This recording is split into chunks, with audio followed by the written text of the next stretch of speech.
Hey everybody, the wheel turns and another month has passed us by, which means it's time for another wrap-up video. This time it is a November wrap-up video, and I feel pretty bad about this because this is primarily going to be me bitching about some of the reading I have done this month. I really had a rough November for a lot of different reasons, reading-wise, well, I guess regular life-wise as well, but we had a new surge of coronavirus cases here in Minnesota, so it was a pretty stressful time there. Obviously, there was the whole fiasco called an election at the beginning of the month. Well, the election was fine, but, you know, certain people... why doesn't no one say his name? Donald Trump was being an idiot about it, as he is an idiot about everything, and that meant that I was using all my listening time that I normally do audiobooks to listen to podcasts and figuring out what was going on, recounts, blah blah blah blah blah. And then in the middle of all this, I was overdosing on Stormlight. So sorry in advance for this wrap up that is going to be, again, mostly me bitching about reading. But let's start off with, I only finished 3 books, well, 2 books, and DNF'd 1 book this month. The one I finished from Brandon Sanderson, Oathbringer, the 3rd in the Stormlight Archive.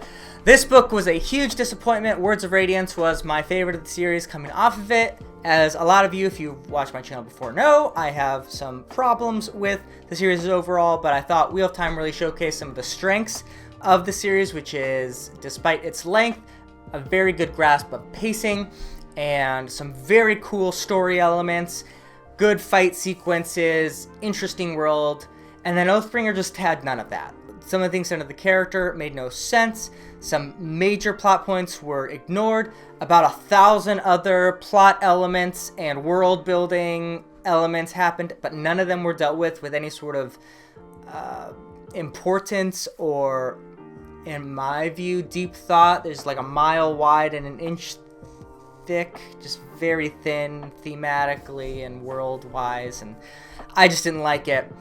I rated it as a if you like X, which is kind of the lowest recommendation that I would give to a book. If you liked the Stormlight Archive, you're going to be fine with Oathbringer, and there are some still cool developments at times, but overall I did not like it. Check out my rant review if you want 30 minutes of me just going off on that book, because I was really disappointed.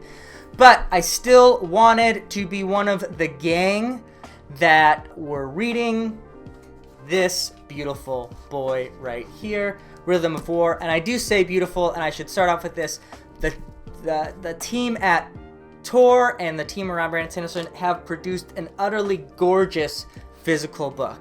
From the artwork, the color selection, the way the jacket works, even when you take the jacket off, just this beautiful deep purple with this sort of lining, the beautiful map that is there inside of the book cover, and then even once you open it up, like the illustrations, like aesthetically, this is probably the most beautiful fantasy book I have read in ages. I wish Malazan got the sort of treatment that these get as far as like production value. It's just like top notch. All that said, I, for the moment, have DNF'd Rhythm of War.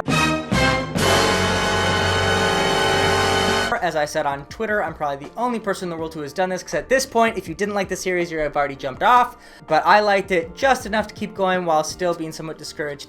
I have just overloaded our Brandon Sanderson, and every page was a slog, and I thought, you know, to really give this book a fair shot, as well as my own sanity and the other things I wanted to read, I needed to do this later. So, sorry for those of you who are really excited to see what I thought of this. I'm going to wait probably till January, February, maybe March, depending on what else I'm reading, to get back into this. I think that'll give me a much better chance of liking it. I should also say, like, I got... where did I get to? Let's see. Okay, so I got to chapter 19, which is 250 pages in. So it's not like I did not give this a chance or like I just couldn't get into it. Like, I really was reading this. I was in it. I had read audiobook for some of it. I had read the physical copy for some of it. Oh, and I was just so tired and fatigued with the characters in the world that, like, it wasn't drawing me in. I should say, too, as I've talked to some of my BookTube friends on Instagram and on YouTube, I think I'm in a really interesting position because people assume with Brandon Sanderson there are two kinds of people who like Brandon Sanderson, and then the people who like don't like him and are jealous of him or just like, you know, hate him because he's popular or whatever else. I like Brandon Sanderson, and I have read a ton of him. I've said this in a couple other videos. I've read Mistborn. I think I've read the whole Cosmere, Warbreaker, Elantris, Mistborn Era 2. I've read all of these. Emperor's Soul, the Arcanum Unbound collection. I even read Edge Dancer, the Little Mini. Like, I do enjoy his stories. As I've said before, I think he's a great storyteller. But I have realized now that I really need to be careful with how much of this I take in, especially these crazy thick Stormlight Archive books. If I want to enjoy what I enjoy about Brandon Sanderson and not let the things I don't enjoy drag me down, I need to sort of put myself on a Sanderson diet. So I will not be reading him for a while, but I will be coming back to this, and have no worries. I will have a full review soon, but I just couldn't go on. So I'm sorry. I know that's going to be controversial, and probably most of you came to this video to see why I DNF'd it, and that's why. I'm going to come back to it, and props for the aesthetics of this book, but I have just not been enjoying it so far. Let's end on a more positive note, because the other book that I read and really loved this month was not Neutrogena hand cream. Yes, I still have ads on my Kindle. It was The Sword of Kaigen, a self-published work by M.L. Wang. She has done an amazing job. She is an incredible writer. This book, Sword of Kaigen, is basically about this peninsula. It's not actually a physical sword. It's the name of this peninsula that is in between the Kaigenese Empire and then an outside empire that wants to capture and take over the Kaigenese Empire. And so there is a conflict centering around the nobles on this peninsula. It is great. I have a whole review of it up there, and the whole review is spoiler-free because I figured a lot of people probably haven't read this book. Highly would recommend it. It's free on Kindle Unlimited right now, or just $2.99 for the Kindle version that I bought because I don't have Kindle Unlimited. You also can buy the physical copy. There's also an audiobook. For a self-published work, this has gotten a lot of publicity, and for good reason. There are a couple things that kept it from being all-time great, but overall, I really, really enjoyed it.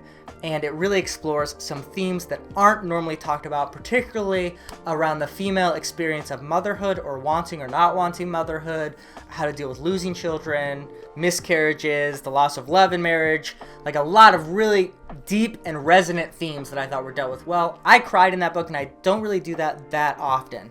So would highly recommend Sword of Kaigen. It was a great way to finish off my month after a rough month of overdosing on some Brandon Sanderson. And that's it. That's my wrap up. Despite just having 3 books, I will, in my defense, say that those 3 books add up to around 2,000 pages. So I still did a lot of reading. It was just in areas that didn't end up looking too good on like a stats page. But I feel good about it as far as my decisions. And if you see my December TBR, which will be released in a couple days, maybe even tomorrow, I have some really cool stuff that I'm looking forward to. So let me know what you think about my decision.